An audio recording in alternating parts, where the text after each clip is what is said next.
नमस्कार दोस्तों, मैं आपका एस्ट्रोलॉजर और गाइड विजय गोयल बोल रहा हूँ। आज का जो टॉपिक है वो है राहु खाना नंबर 5, पेज 182, लाल किताब 1941। तो इस पे राहु यहाँ पे खाना नंबर 5 में आ गया, जो सूरज का घर है और बृहस्पति का पक्का घर है। तो यहाँ पे क्या लिखा है इस पे अपन बात करते हैं। जो पहली लाइन होती है, जैसे मैंने पहले ही कई बार बोला है कि आशया की होती है, तो इसमें क्या आशया लिखी है वो मैं आपको पढ़ के बताता हूँ। पहला शब्द है छत। छत जो है रूफ जिसे हम बोलते हैं, छत इसलिए यहाँ पे राहु के लिए बताया गया है क्योंकि यहाँ पे जब राहु सूरज के घर में है, तो यहाँ पे जैसे सूरज के आगे बादल आ जाते हैं, बादल आने से एक शैडो हो जाती है, तो वो शैडो को यहाँ पे छत बताया गया है। खाना नंबर 12 में भी छत की डिस्क्रिप्शन दिया है, लेकिन वहाँ और यहाँ में मुझे थोड़ा सा अंतर सा लगता है कि यहाँ पे शैडो है, शेल्टर है। जो शेल्टर हम लोग जो टीन का शेल्टर बना देते हैं, या ऐसा शेल्टर जिसके चारों तरफ दीवार नहीं हो, शायद उस तरह की शेल्टर को यहाँ पे छत बताया गया है, जो सूरज की रोशनी को रोक ले। तो वो छत है यहाँ पे। और आगे अपन चलते हैं। आगे लिखा है औलाद का सुख व तादाद उम्र, यानी कि औलाद का सुख के बारे में राहु खाना नंबर 5 को बहुत फोकस किया गया है कि आपको क्या सुख मिलेगा नहीं मिलेगा, वो कितनी तादाद में होगी, उनका क्या उम्र होगी, ये बात जानना राहु खाना नंबर 5 में बहुत ज़रूरी है, क्योंकि ये बहुत महत्वपूर्ण बात हो जाती है जब राहु खाना नंबर 5 में आ जाता है। वो एक फोकल पॉइंट हो जाता है। आगे अपन चलते हैं। राहु गिना अगर धुआं है भट्टी, घर पांचवे हो दिया ना बत्ती। यानी कि अगर राहु यहाँ पे, अगर हम इसको ये गिने, यानी राहु अगर यहाँ पे भट्टी का धुआं है, यानी कि कच्चा धुआं है, अगर यहाँ पर राहु खराब है, तो घर पांचवे हो दिया ना बत्ती। यानी अगर राहु खाना नंबर 5 में खराब है, ये भट्टी का धुआं का मतलब हो गया कच्चा धुआं है, तो फिर खाना नंबर 5 का जो रिजल्ट है वो खराब हो जाएगा। क्या खराब हो जाएगा? दिया ना बत्ती, यानी जो आपका घर का चिराग है वो नहीं होगा, यानी आपके यहाँ औलाद नहीं होगी, नर औलाद, विशेषकर नर औलाद यहाँ पे नहीं होगी। ये बात यहाँ बताइए अगर राहु खाना नंबर 5 में खराब है, यानी कच्चा धुआं है अगर। आगे क्या लिखा? 21 साल जो लड़का होवे, बाबा रहे ना पोता होवे, उम्र 42 एको होवे, घर ना होवे ससुराल ना होवे। तो इसमें दूसरी बात ये लिखी है कि 21 साल की उम्र तक जो है लड़का हो जाता है। पहला लड़का जो हो जाता है वो 21 साल की उम्र तक हो जाता है। तो ये राहु खाना नंबर 5 में ये बात इंडिकेट की गई है कि 21 साल में ही लड़का हो जाता है, यानी उसकी शादी जल्दी हो जाती है और जल्दी से लड़का हो जाता है। तो हम आज के संदर्भ में तो 21 साल में तो शादी ही नहीं होती नॉर्मली, गाँव को छोड़ देता हूँ, तो इसलिए 21 साल में लड़का होवे वाली बात थोड़ी सी कमज़ोर नज़र आती है। लेकिन फिर भी हम ये कह सकते हैं कि राहु अगर खाना नंबर 5 में है तो शादी होते ही लड़का हो जाए, ये हम उम्मीद कर सकते हैं। बाबा रहे ना पोता होवे, उम्र 42 एको होवे, यानी 21 साल से और 42 साल की जो उम्र है उसमें अगर और घर ना होवे ससुराल ना होवे, यानी ये बहुत महत्वपूर्ण बात यहाँ पे बताई है कि 21 साल से और 42 साल के बीच में अगर लड़का होता है, तब या तो बाबा नहीं होगा या ससुराल में कुछ ना कुछ प्रॉब्लम आ जाएगी।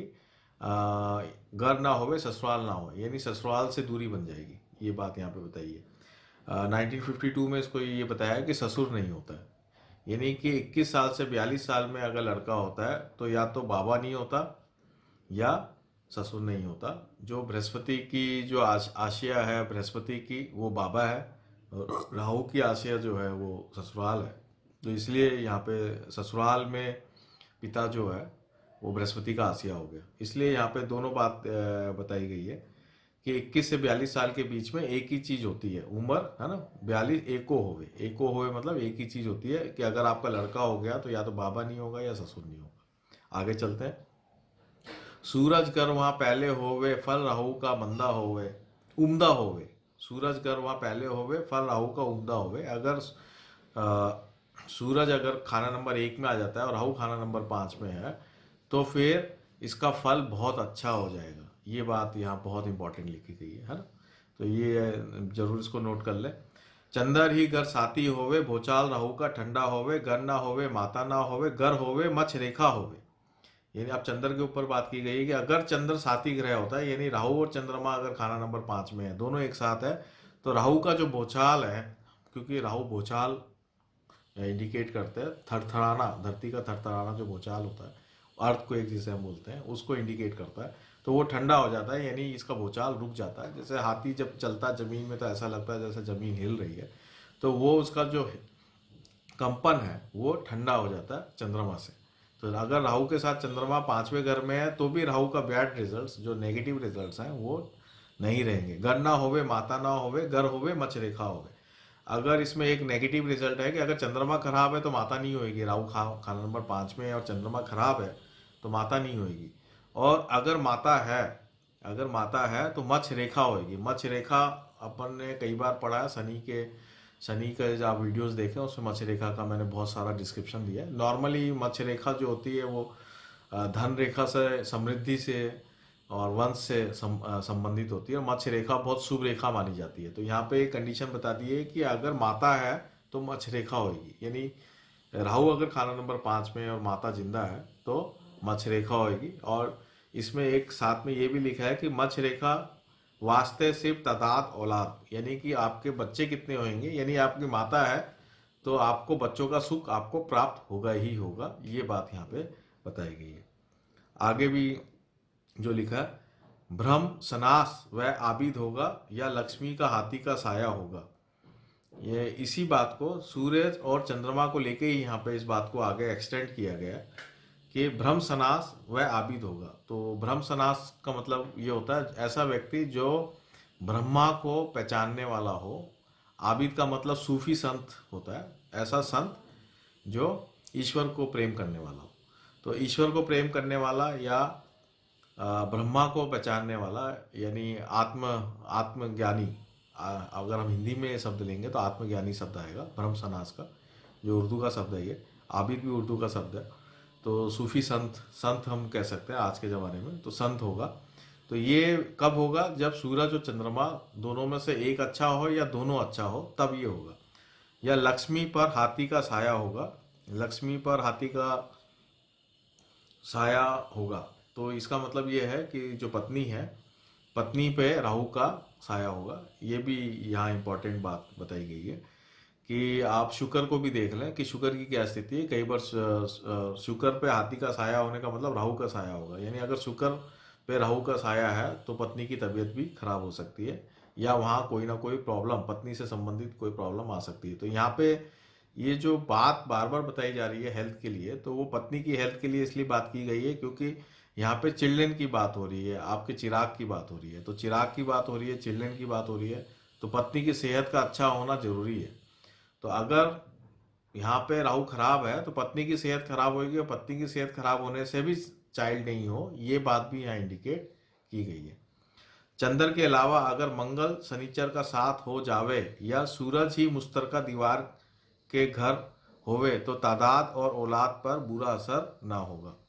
तो यहाँ पे दो कंडीशन अगेन बताई गई है कि अगर मंगल शनिचर साथ हो ले, अगर मंगल और शनिचर राहु के साथ हो ले, या मंगल शनिचर कुंडली में अच्छी है, तब भी औलाद के लिए कोई प्रॉब्लम नहीं है। चंद्र अच्छा है तो कोई प्रॉब्लम है ही नहीं, ये ऊपर बता ही चुके हैं। और सूरज की मुश्तरका दीवार के साथ होवे, यानी सूरज की मुश्तरका दीवार के साथ होवे, तो राहु की मुश्तरका दीवार खाना नंबर 5 की जो मुश्तरका दीवार है वो खाना नंबर 4 होगा या खाना नंबर 6 होगा। तो अगर खाना नंबर 4 या 6 में भी अगर सूरज है तब भी औलाद को लेके कोई प्रॉब्लम नहीं है, ये बात यहाँ पे बताई गई है। तो तादाद औलाद पर बुरा असर नहीं होगा, यानी नंबर ऑफ मेल चाइल्ड जो है उस पर कोई बुरा असर नहीं होगा, यानी खूब सारी औलाद होगी। बड़ा भाई मत्स्य रेखा का मालिक उससे छोटा मगर खुद से बड़ा औलाद में सिफर होगा। अब यहाँ पे एक बात और बताइए कि जो सबसे बड़ा जो भाई होगा वो मत्स्य रेखा का मालिक, यानी कि उसके पास धन दौलत औलाद वगैरह सब सारे सुख प्राप्त होंगे, जो सबसे बड़ा भाई है। और उससे बड़ा भाई से छोटा और इससे बड़ा, यानी जो मिडल का जो भाई है, अगर ये सबसे छोटा है तो मिडल का जो भाई है उसके पास भी पैसे की कोई प्रॉब्लम नहीं होगी, लेकिन औलाद में सिफर होगा। औलाद में सिफर होगा मतलब उसकी औलाद नहीं होगी। तो यहाँ मिडल भाई की बात की गई है, यानी इससे इस लाइन से 2-3 बात समझ में आती है कि अगर राहु खाना नंबर 5 में है तो 2-3 भाई होंगे, एक तो ये बात क्लियर हो गई। और जो पहला भाई है वो सुखी होगा, जो दूसरे नंबर का जो भाई है वो उसको औलाद का सुख नहीं होगा, बाकी कोई कमी नहीं होगी। और तीसरे नंबर में ये खुद है तो इसको कोई दिक्कत नहीं है। और खुद वो 5 लड़कों का बाप होगा, यानी कि खुद की औलाद बहुत सारी होगी। 5 लड़कों का बाप जो है वो एक बड़ा फिगर है। आज के ज़माने में तो 5 लड़के होते नहीं है, करता नहीं है कोई भी, लेकिन ये बात यहाँ बताई गई है। सबके सब बड़े भाई से लेके नीचे औलाद तक सहाना हालात और राजयोग होंगे, यानी अगर राहु अच्छा है तो सारे भाई और सब बच्चे बच्चे सब सहाना हालत में रहेंगे, बहुत ही अच्छी स्थिति में रहेंगे।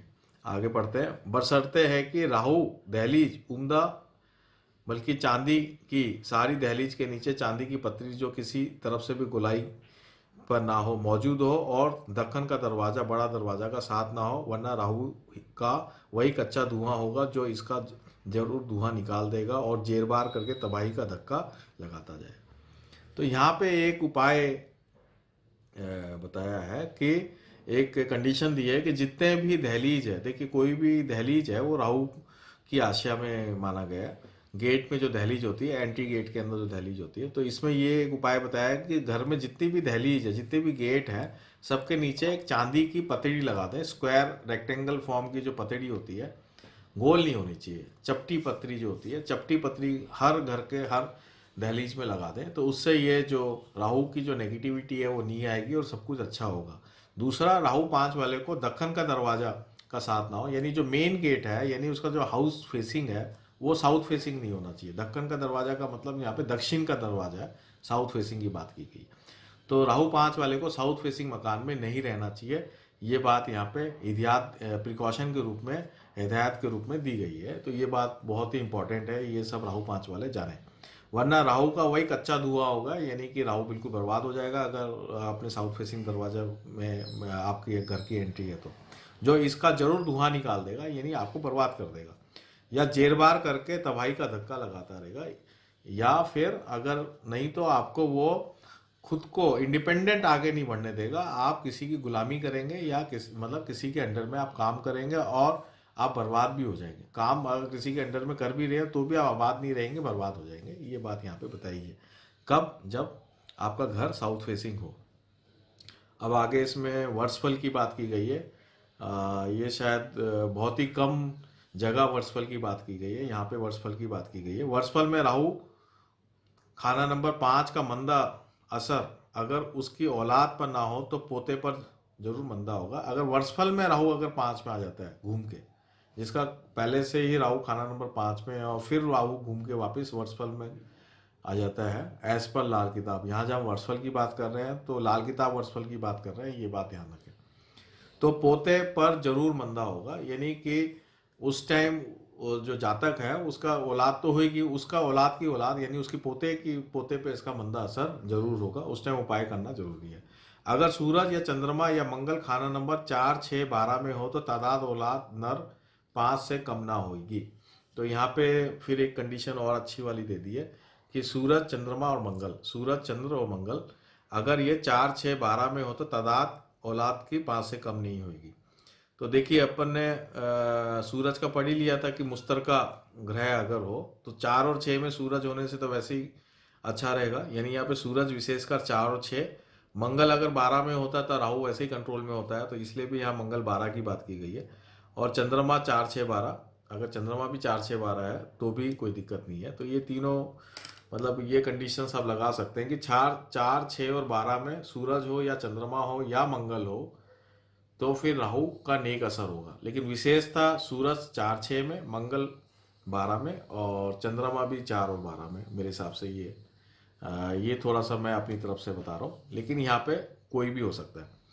तो तादाद तादाद औलाद नर 5 से कम नहीं होगी, नहीं, यानी कि उसकी बहुत सारी नर औलाद होगी। तो नॉर्मली यहाँ तो 5, 5 लिख रहे हैं, आज के ज़माने में 2 से ज़्यादा कोई करता नहीं है, तो इसका मतलब ये है कि उसके 2 लड़के होंगे, ऐसा अपन मान सकते हैं। मतलब लड़की की संभावनाएं कम है, लड़के होंगे, ये बात आप मान लें, क्योंकि 5 नर औलाद की बात हो रही है यहाँ पे। तो इस तरह ये राहु खाना नंबर 5, लाल किताब 1941, पेज 182 एंड 183, ये 2 पेज है। 2 पेज आज यहाँ पे मैंने आज कंप्लीट कर दी। इसको बहुत ज़्यादा डिटेल में लाल किताब 1952 में बताया गया है और इसको अपन वहाँ पे दोबारा से करेंगे। आज मैं इसको यहीं पर ही विराम देता हूँ। ये जो लाल किताब 1941 पे जो मैं कमेंट्री दे रहा हूँ, उम्मीद है कि आप सबको ये बहुत ही पसंद आ रहे होंगे। ये एक ओरिजिनल ऑथेंटिक कमेंट्रीज हैं, और जो भी लाल किताब सीखना चाहता है उनके लिए बेसिक्स हैं, उनको ये समझ में आएगा कि कैसे ओरिजिनल लाल किताब को हम इंटरप्रिटेट कर सकें। तो आप इस चैनल को, मैं चाहता हूँ कि आप इस चैनल को जो है सब्सक्राइब करें, लाइक करें, उसमें जो बेल का आइकन होता है उसको आप प्रेस करें, कमेंट दें। आप कमेंट बहुत ज़रूरी है, कमेंट देने से एक टू वे हमें कम्युनिकेशन का पता चलता है कि आपको ये पसंद आ रहा है नहीं आ रहा है। कोई आपका सुझाव हो, आइडिया हो, वो आप दें ताकि हम उसको इंक्लूड कर सकें और इसको बेटर कर सकें। आपकी कोई क्वेरी हो, कोई शब्द आपको नहीं समझ में आया हो, तो वो आप दें तो मैं उसको आगे नई वीडियोस में एक्सप्लेन कर पाऊँ। इसको और बेहतर करने के लिए आप जो भी आप मेरे को सजेशंस देंगे वो मैं ज़रूर उसको फॉलो करूँगा। ज़्यादा से ज़्यादा जो जिज्ञासु लोग हैं उसमें ये फैले, इसलिए आप लोग इसको शेयर करें, ज़्यादा से ज़्यादा शेयर करें। जो लाल किताब सीखना चाहते हैं या जो ज्योतिष की बेसिक नॉलेज को समझना चाहते हैं, वहाँ पे आप अपने ग्रुप्स में, फेसबुक में, आपके जो भी सोशल हैंडल्स हैं वहाँ पे आप इसको शेयर करें ताकि ज़्यादा से ज़्यादा जिज्ञासु लोगों के पास ये ओरिजिनल जो ऑथेंटिक कमेंट्रीज है वो पहुँच पाए। नमस्कार, जय हिंद।